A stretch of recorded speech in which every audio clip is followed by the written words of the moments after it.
"Oh, this is rich." You truly don't realize how far they've gone this time, do you? While you carried on with your routine, stepping through your day unaware of the whispers trailing behind you, someone somewhere was moving money, real money, not the kind tossed casually into petty drama or impulse decisions, but the kind that requires signatures, authorization, quiet approvals from people who prefer not to be named. Funds moved across channels with a single intention: to uncover the truth about you.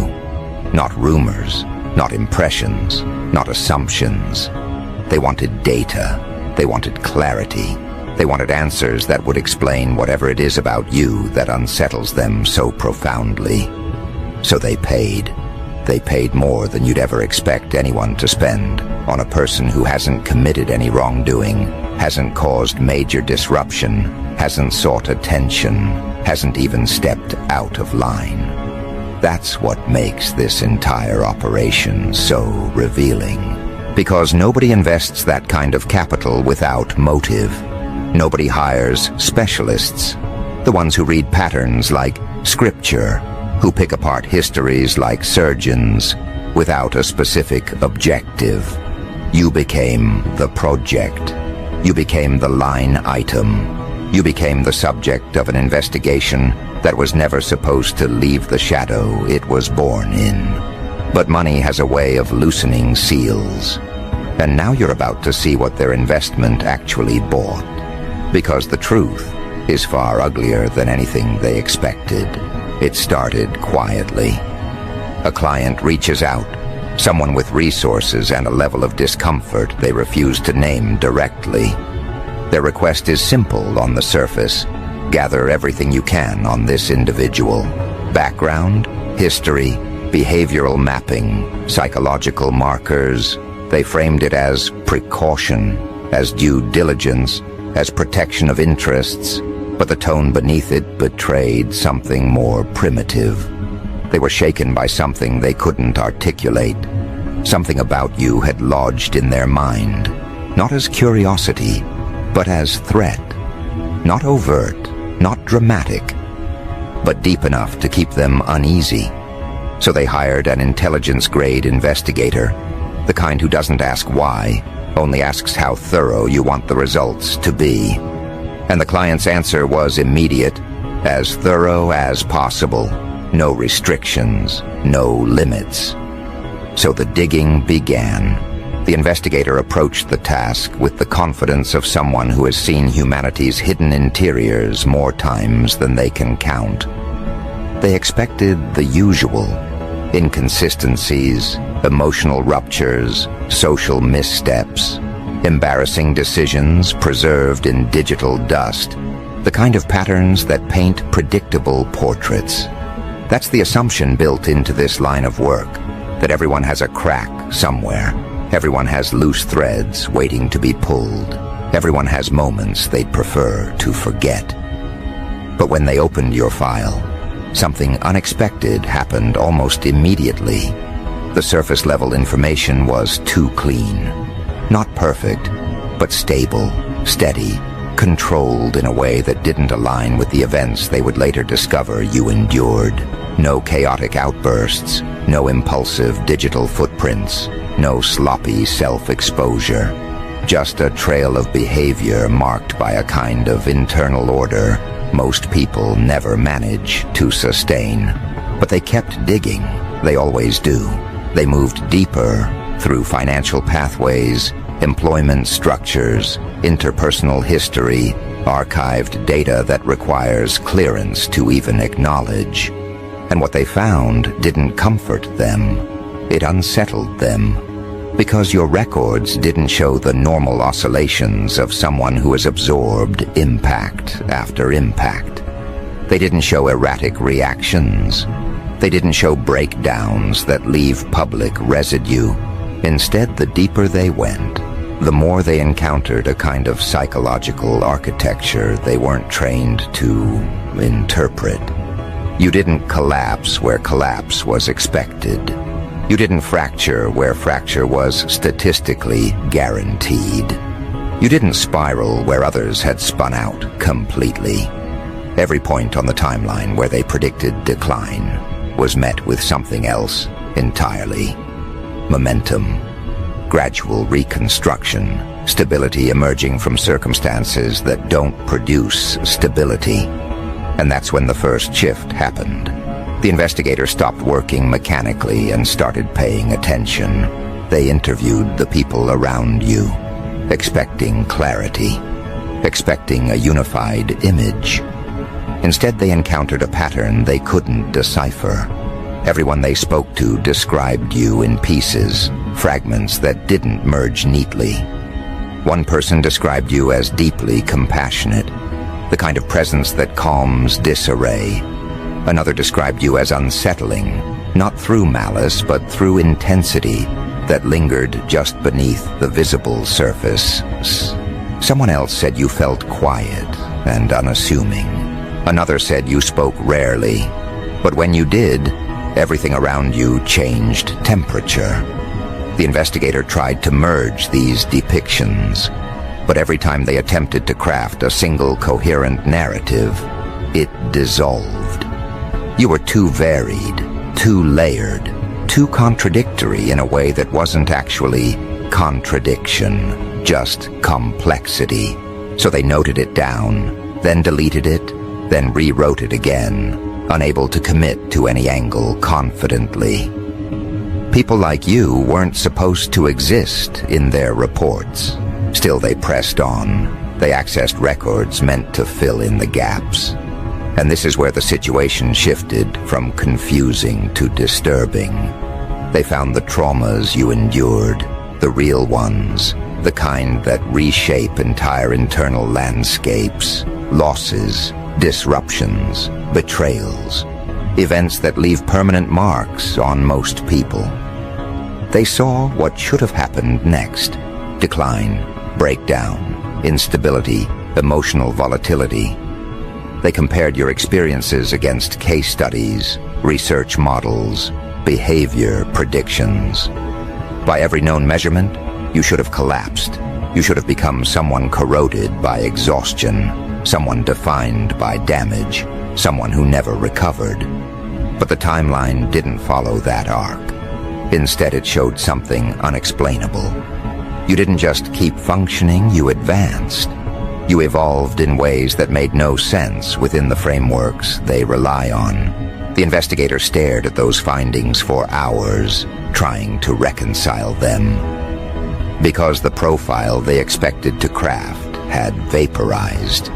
In its place was a trajectory that defied their training. Not only had you taken impacts that should have erased your momentum, but you converted them into fuel for reconstruction. It wasn't optimism. It wasn't denial. It was something else entirely, an internal process they couldn't model or define. They began to highlight each inflection point, moments where pressure should have destroyed your internal structure, but instead became the exact moment where you shifted into a new mode of operating. You weren't recovering, you were restructuring, you weren't coping, you were adapting on a level their frameworks weren't built for. And that's when they reached out to the client for the first time. Not with answers, but with hesitation. But the client insisted they continue. They wanted usable material, something actionable, something they could weaponize, leverage, or at least comprehend, something that proved their unease was justified or their financial investment wasn't wasted. So the investigator went deeper. They interviewed someone who interacted with you recently, someone who encountered you in a casual environment. And this is where the report took its sharpest turn, because that person described an experience they weren't prepared for.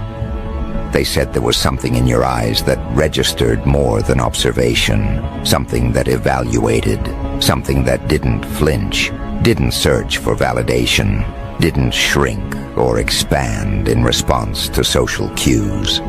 They described it as being seen too clearly, in a way they didn't know how to manage. Not judged, not confronted, just seen, and they didn't know how to categorize that sensation. They said they walked away feeling like they had been assessed by someone who wasn't operating within the same emotional spectrum as most people. They said it left them uneasy for days.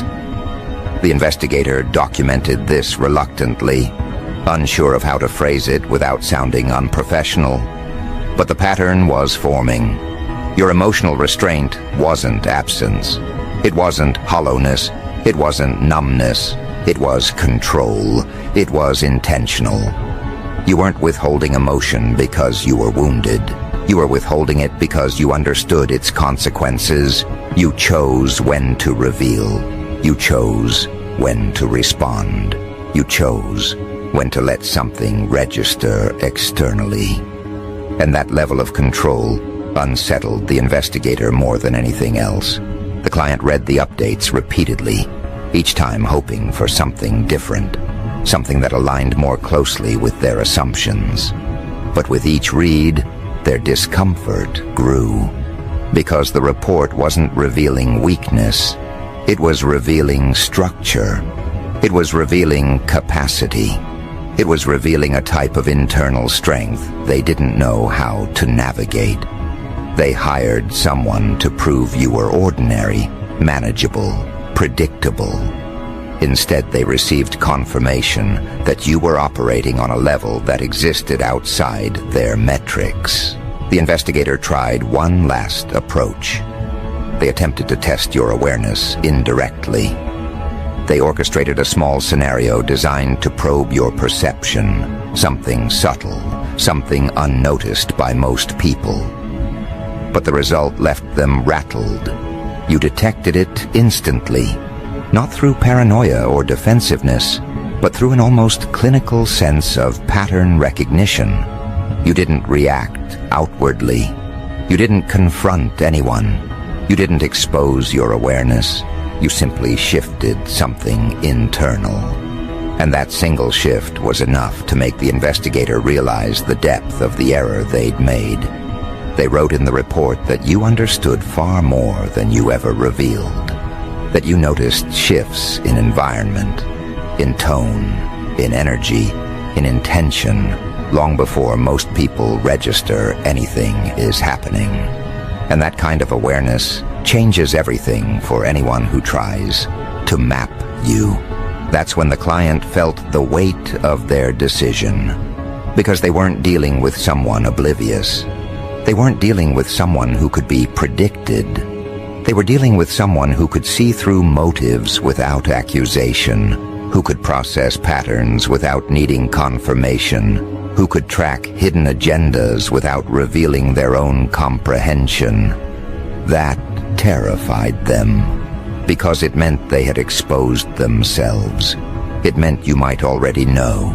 It meant every glance, every interaction, every pause could be interpreted as acknowledgement. And they had no idea whether you noticed or not. Now the report sits where they can see it every day, no matter how many times they try to tuck it away. They read it late at night, hoping exhaustion will soften its conclusions. But it never does, because nothing in it reassures them. Nothing in it confirms their belief that everyone eventually exposes weakness. Nothing in it gives them a foothold or an advantage. The more they read, the worse they feel. They didn't find instability. They didn't find loss of control. They didn't find anything they expected. Instead, they uncovered a portrait of someone who endured everything, designed to break them, and emerged not untouched, but unshaken. Someone who processes internal and external pressure with a precision they can't interpret. Someone who moves with depth they can't replicate. Someone who is simply beyond their reach in ways they never imagined. And now they can't rest. Now they can't breathe comfortably.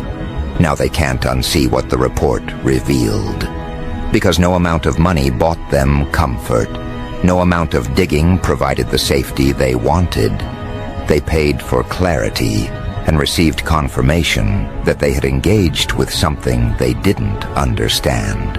something they can't categorize, something that shifts beneath the surface in ways they can't track. And the worst part is, they don't know whether you're aware of their investigation or not. They don't know what your next move is. They don't know if you even care. That uncertainty is what haunts them. It gnaws at their composure. It rattles their confidence. It keeps them from sleeping. They spent a fortune for answers, and all they gained was the realization that the person they were trying to decode sees the world far more clearly than they do. And right there, in that realization, the panic began to bloom. Because once someone looks too deeply into a person like you, once they cross the line from curiosity into obsession, once they start peeling apart layers expecting weakness and instead find depth, they can never return to ignorance. They can never unlearn what they saw. They can never retreat to the comfort of underestimation. They wanted to believe you were simple, manageable, familiar. They wanted to reassure themselves that whatever strange sense you gave them was nothing but imagination. But now they've seen enough to understand that their instincts weren't wrong. Something about you knocked their equilibrium off-center, and now the evidence confirms it. The worst outcome for people like them isn't danger. It's uncertainty. It's the recognition that their financial power, their influence, their networks, their investigators, their hired experts, all of it failed to contain you, failed to define you, failed to predict you. And failure, for people who rely on control, is the closest they will ever come to fear. So what happens next? The panic shifts from silent to active. They start revisiting every interaction you've ever had with them, replaying it in their mind with a scrutiny they never applied before. They ask themselves whether you looked at them differently than others do, whether you paused for a fraction too long, whether your tone carried layers they were too busy to notice, whether your presence felt heavier than they allowed themselves to admit. They begin to reinterpret the past through the lens of what the report revealed, and each memory sharpens the discomfort, because now they have to consider the possibility that you weren't just surviving your life, you were studying it, navigating through it with precision they lacked.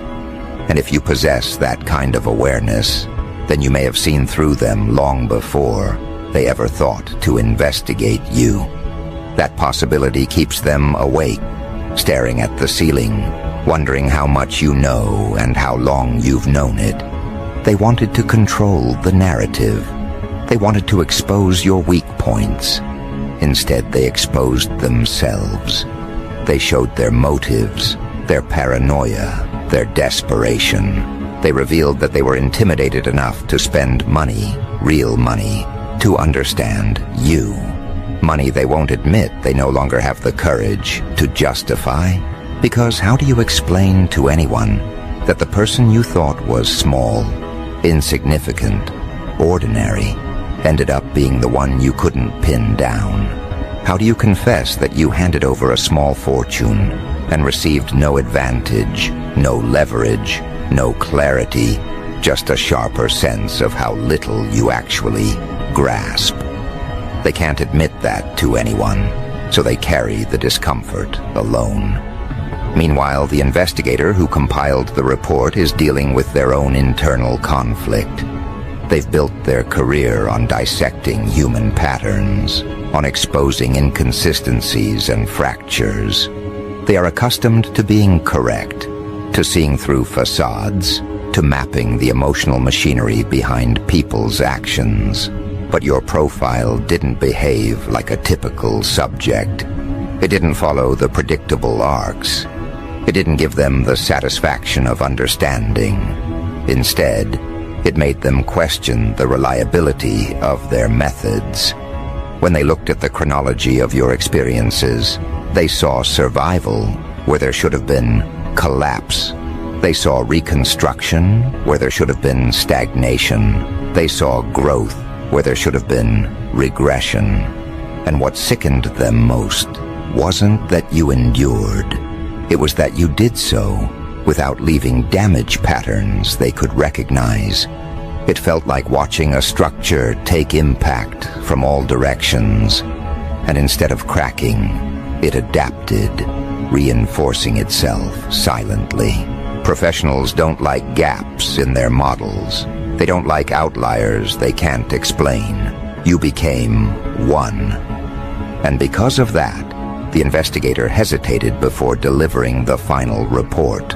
Not because they doubted their findings, but because they knew how their client would react. The client wanted reassurance. They wanted vulnerabilities. They wanted confirmation that whatever discomfort you triggered could be resolved through knowledge. But what they received was a reminder that the world contains people who do not operate within the ordinary ranges. Individuals who absorb pressure differently. Individuals who reorganize their internal landscape instead of fragmenting under it. Individuals who don't follow the emotional scripts society expects. And nothing terrifies controlling personalities more than encountering someone who lives outside their rules. After reviewing the report, the client demanded a follow-up. Something deeper, something more invasive, something more absolute. They weren't satisfied with ambiguity. If anything, ambiguity intensified their anxiety. So they called the investigator again, insisting on additional rounds of probing.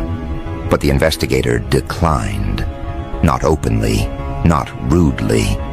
They simply responded with the same phrase each time. Further digging won't produce different results. They didn't want to admit what they really meant. That further digging might produce results the client wasn't prepared to handle. Because the investigator had already sensed something that didn't make it into the written report. Something that made them choose their words carefully. They sensed that you weren't oblivious. They sensed that you register intent without needing evidence. They sensed that your intuition functions less like a feeling and more like a detection mechanism. They sensed that even if you weren't consciously aware of everything, something in you tracks the quiet shifts in behavior humans don't realize they're broadcasting. And that is where the real terror lies. Not in your experiences, not in your past, not in your records, but in your perception. You see paths before they become events. You sense motives before they become actions. And the investigator didn't want to be responsible for provoking a person with that kind of internal clarity. Meanwhile, the client's imagination begins to spiral. They wonder whether your recent glances in their direction were more than casual, whether your pauses during conversation were moments of analysis, whether your restraint around them was intentional. They start avoiding you subtly, taking different routes, minimizing interaction, offering shorter responses. They tell themselves they're being cautious, but deeper down they know the truth. They're avoiding you because something in them recognizes that they crossed a line. They intruded into the inner structure of someone who doesn't advertise their strength. And now, they must sit with the knowledge that if you ever become aware of their probing, they won't know how you'll respond. Not because you are dangerous in a conventional sense, but because you are unpredictable in a way they can't measure. All the while, their obsession grows. They keep rereading the report, hoping for new insight to emerge. But each time, they encounter the same stark conclusion. The fortune they spent gave them nothing but discomfort. It deepened their questions instead of answering them. It sharpened their fear instead of soothing it. It reinforced your presence instead of diminishing it. And now, they understand something they can't unlearn. The price they paid wasn't for information. It was for confirmation that you are not someone who can be reduced to data. They try rationalizing their unease, telling themselves that they simply wasted money, that the investigator was incompetent, that the findings were incomplete. But they know that's not true. Professionals at that level don't fail from incompetence. They fail when the subject doesn't fit within the equations. They fail when the assumptions break before the analysis begins. And you broke every assumption they had. So what do people do when money fails, when power fails, when intelligence networks fail? They grasp, they speculate, they catastrophize, they create elaborate hypothetical scenarios in their mind where you've known all along, where your calm demeanor was never oblivion, it was awareness, where your silence was never emptiness, it was evaluation, where your patience was never passivity, it was timing. They imagine you walking through your life with a kind of internal organization they will never attain. And the more they imagine it, the worse the fear becomes. They start watching you now, not openly, not obviously, but with careful glances that last a bit too long. They try to detect signs that you've noticed something, a shift in posture, a change in tone, an unusually focused moment of eye contact.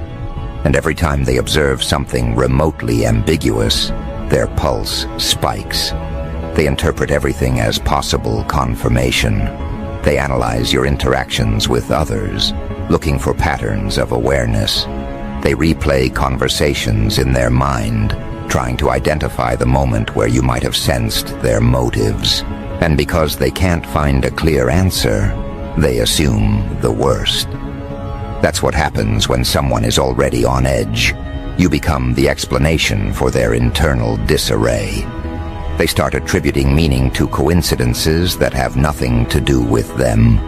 You step out of a room quietly, and they interpret it as avoidance. You respond with a neutral expression, and they interpret it as recognition. You move with calm confidence, and they interpret it as strategic. They have begun constructing an image of you that is shaped entirely by their fear, not by your actions. Meanwhile, the investigator is dealing with their own haunting. They didn't admit it to the client, but their experience with your profile lingered. They have investigated countless individuals, from corporate executives to criminals, from politicians to private citizens, and they always found patterns, predictable weaknesses, predictable responses, predictable emotional cycles. But you disrupted their pattern recognition. You reminded them that human behavior occasionally exists outside the expected trajectories. And although they will never admit it aloud, you became the only subject they couldn't categorize. They found resilience where statistics predicted collapse.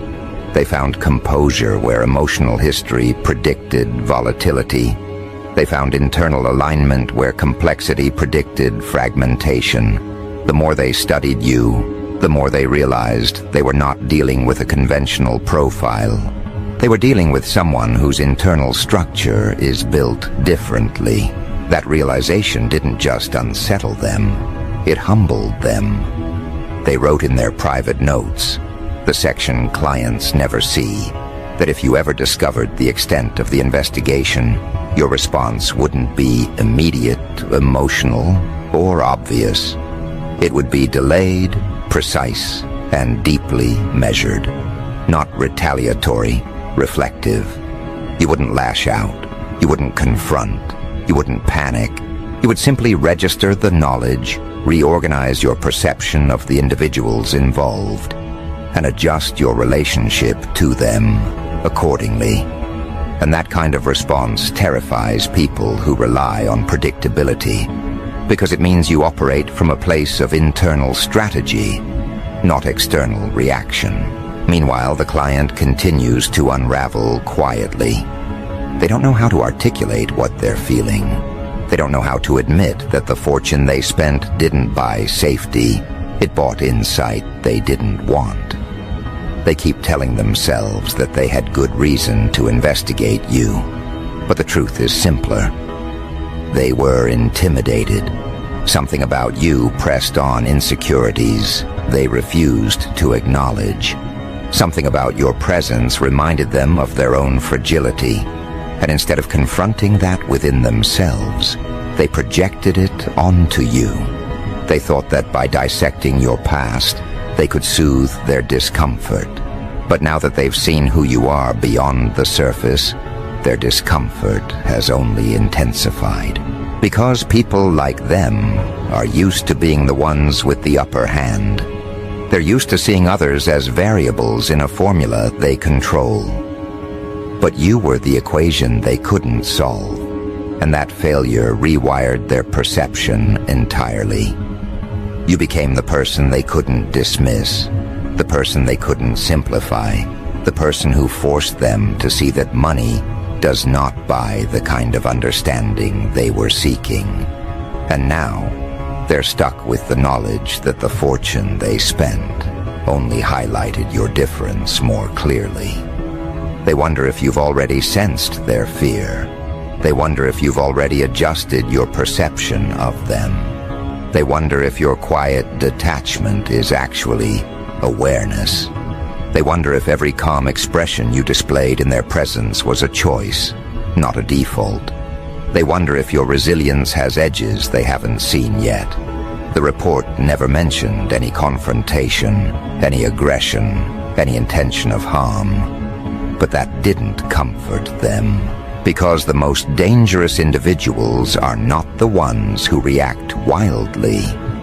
They're the ones who don't react until they decide to. And the investigator warned them indirectly through phrasing that was easy to overlook. This individual processes pressure differently than expected. It's a neutral sentence on the surface, but the implication cuts deep. Pressure does not destabilize you. It organizes you. It sharpens you. It clarifies you. And people who think money gives them power have no defense against someone who responds to adversity with clarity instead of collapse. So now the client sits alone with their anxiety, the weight of their actions pressing on them, the cost of their curiosity haunting them. They can't undo what they initiated. They can't unpay the money. They can't retract the investigation. They can't erase the knowledge. And they can't stop imagining how much you might already know. And this is where things start to break open into something even more severe. Because once they begin to fear what they discovered about you, they also begin to fear what they failed to discover. They begin to wonder what else lies beneath the surface, what the investigator didn't find, what wasn't recorded, what wasn't captured in data. The unknown becomes the new threat, and the more unknowns they imagine, the more restless they become. Because here's the truth nobody wants to admit. Once someone spends that level of money, once they invest that deeply in dissecting another human being, they expect certainty as a return on investment. They expect predictability. They expect dominance. They expect control. But what they received instead was confirmation of their inability to grasp you. Their money didn't buy clarity. It bought exposure to you, not of you. They didn't learn about your weakness. They learned about your structure. They learned about your depth. They learned about the internal organization you've built through experiences they could never endure. And the more they learned, the more they regretted ever lifting the first stone. Now the regret is a living thing, sharp, breathing, worsening with every hour they remain awake in the dark. Because their imagination is far more violent than any truth could ever be. They start envisioning scenarios where you've known all along. They picture you registering every shift in their tone, every inconsistency in their behavior, every subtle twitch they thought went unnoticed. They picture you piecing together the sequence of events with the same level of accuracy the investigator admired. And now they sit wondering whether the real investigation was not theirs into you, but yours into them. Because once they read the report, they understood one thing very clearly. If you ever decided to examine them with the same precision, they would not survive the scrutiny. And that is when the fear changes shape. It's no longer about what the report revealed. It's about what you could reveal if you ever felt inclined. They worry about the small moments where you were quiet while they spoke too much. They worry about the times you observed while they rambled. They worry about the days they dismissed you, underappreciated you, misunderstood you, or acted superior without merit. Because now they realize those were not moments that proved their advantage. They were moments that exposed them. They were showing cards you were not even playing. And the thought that you might remember every detail with lucid accuracy is enough to turn their stomach. Meanwhile, the investigator is experiencing a quieter version of the same internal unraveling. They delivered the report, but they didn't walk away unaffected. They found themselves revisiting your file, not for work, but because they couldn't let go of the contradiction you represented. They've seen people bend under far less pressure. They've seen people fold under minor stresses, unravel at small inconveniences, collapse at predictable thresholds. But you didn't bend. You didn't fold. You didn't unravel. You absorbed, converted, sharpened. They tried to explain it as resilience, but that word felt too small, too generic, too familiar. What they witnessed wasn't resilience. It was reconstruction. You weren't bouncing back from damage. You were integrating it into a new framework. And the investigator realized something too late. Whatever insight they gathered about you wasn't theirs to claim. It belonged to you. Because every line they wrote, every conclusion they reached, every observation they made was built on the premise that your experiences should have diminished you. But the evidence proved the opposite, and that made them feel smaller than they expected. For the first time in their career, they encountered someone whose inner world they were not qualified to interpret. And there is no professional more unsettled than an expert who realizes they are standing outside their depth. But the client? Their torment is different. Their torment is personal. They hired someone to dig into you because something about you eroded their confidence. Something about your presence disrupted their sense of superiority. Something about the way you carry yourself made them feel examined, even when you said nothing. Even when you did nothing, even when you didn't realize they were watching you. And instead of acknowledging that discomfort, instead of reflecting on why they felt threatened, they threw money at the problem. They tried to make you smaller by shrinking you down into data. They tried to make you predictable by extracting patterns. They tried to make you manageable by exposing your internal landscape. But here's the irony that now keeps them pacing through their home at night. Trying to shrink you only expanded you in their mind. Trying to categorize you only made you more complex. Trying to define you only highlighted how undefined you truly are. They paid a fortune to understand you, and now they're trapped in the prison of knowing just enough to fear you, without knowing enough to comfort themselves. Because once someone realizes they cannot predict another person, they start imagining every possibility. And imagination is far more brutal than reality. They picture you knowing the exact moment they initiated the investigation. They picture you noticing the shift in their eyes, the tension in their posture, the way they acted differently around you. They picture you piecing the timeline together with microscopic accuracy. They picture you quietly registering their motives long before they confirmed them. And because they have no evidence to prove otherwise, these fantasies tighten around them like ligatures. Their fear becomes self-sustaining. They avoid you now, not obviously, but consistently. They avoid meeting your gaze for too long. They avoid entering rooms where you're already present. They avoid initiating conversations. They avoid moments where your attention might land on them. And all of this avoidance becomes more incriminating than the investigation itself. Because someone who did nothing wrong would feel nothing. Someone who saw you as harmless wouldn't shift their behavior. Someone who felt safe wouldn't retreat. But they retreat. They shrink. They fold inward every time your name arises or your presence approaches. Their own behavior betrays them before you ever need to lift a finger. And then a new question begins to whisper through their mind, one they never anticipated. What if the reason you reacted calmly to everything in life is because you've already learned how to read danger from a distance? What if your composure isn't naivety, but training born from necessity? What if your quiet confidence isn't accidental but earned?